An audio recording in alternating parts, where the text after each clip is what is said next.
Soweto is one of the largest residential areas in South Africa and has many well-known landmarks and tourist attraction. One of our most famous restaurants is Sakumzi, situated down the road, based in Vilagazi Street. I doubt you get any food, better food anywhere else in Gauteng. We also have the Hector Peterson Memorial, which is just behind me. It reminds us of our past and where we come from as a black nation. For those that love adventure and they just want to go out there, we have the Orlando Towers where you can do bungee jumping.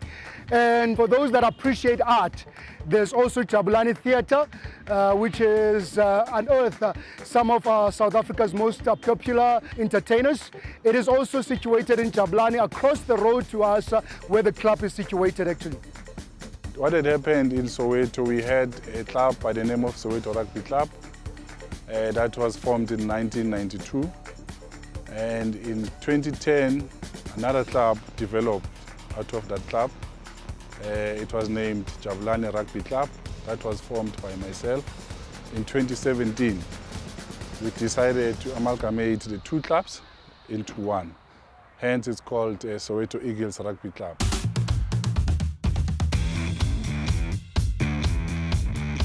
Now, the Paris Grand Challenge is divided into two, which is your stronger teams and your lesser stronger teams. So it's divided into 8 and 6. So what happens is we will be playing in the playoffs to go into the higher league, which is all your universities are. And that is something that we see as an achievement already, because last year all these clubs, different clubs, were playing in the lower leagues and we were playing against each other as black clubs, and there was no really any challenge there. The major decision of us that we took to combine the two clubs, which was to consolidate the numbers in Soweto for the Soweto community, so we can get to play the Gold Cup. We are open about it.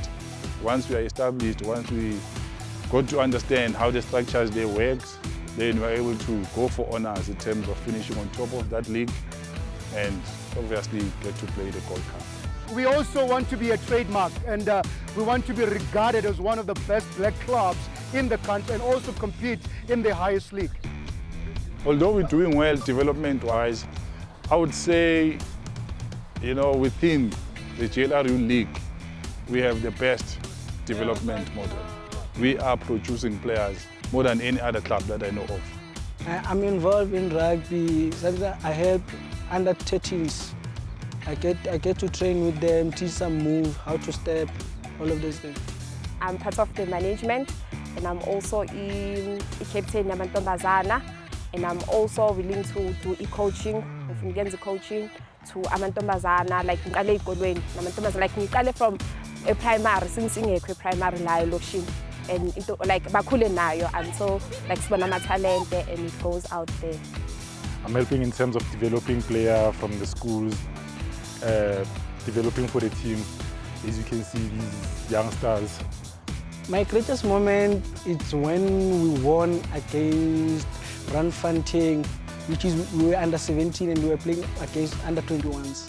I think majority of our guys are not way much bigger than I am. So what we do more often than not, we'll focus more on aerobic stuff, explosive stuff. But we won't waste our time running into walls, when there are spaces around the wall. So most of the focus here too is about the flair. Guys are like looking shanga side step so that's what you want to enhance when you're training with the guys. And I think it's a unanimous thing around the coaches, all the way from your under 13.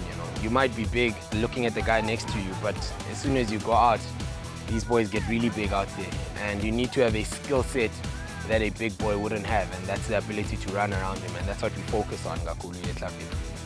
My plan is to teach them how to defend and how to attack and to play better rugby, a running rugby, like a New Zealand team. He offloaded the support play of the All Blacks, Sublime, and look at this, realised he was one-on-one with Bongi Manambi, had too much pace. Creel chasing back gallantly, made the tackle. And then the ball processed so quickly once again by the All Blacks. Anton Leonard-Brown with the little offload. Bowden Barrett could have stretched and scored, popped it up unselfishly. Within the township, we struggled to get a facility because you would occupy a facility in 4 weeks' time. The soccer team would develop. We're having challenges, as you see. This is our first time since from 2010 we're having a space like this to train on. Usually when we train in the location field, they always chase us because we're not playing soccer. I don't think it's that much support in the community because recognition has totally that much. So I can say most abantu abagabi aware with this corner. So I must say this is basically my life, and I believe I was born for this. It's only that, you know, as communities, we tend to sometimes not understand what is one standing for. And I've done a lot for rugby, particularly for Soweto. I mean, I've won leagues for the past 10, 12 years as a coach. We are hoping that the business people around Soweto, the fact that we are based in Jabulani, but if you were to go next door to the mall, they don't even know that we exist as a rugby club. So we also challenge the local business people. We can't expect, you know, funders from outside of Soweto. We want local people to buy in. Behind us, you know, there's a big hospital there that we are not in a feasible relationship where you know, would get preferential treatment, masnama, home fixtures, not for everything, but you know, for your major injuries like dislocation, breakage, neck and injury, you know. I think it's all those building relationships that we need to be working around. And support. You know, we're not even talking about exuberant figures of amounts, you know, just the support. The fact that you are there, you know, encouraging the boys, it will mean a lot. Then you will see the gap once you are next to us. We're hoping to achieve better things for Soweto and obviously to change the mindset within the township itself. Back in the day, we had clubs from Middlelands or Dobsonville, everywhere. And we used to come together at Dobsonville and we'd play. And then afterwards, we'd watch the senior club play. So you just played against each other 5 minutes ago. An hour later, we're sitting together, we're chanting for, you know, for the senior team. So it's been a long journey for us. And being here at the club for me it's like a home, you know.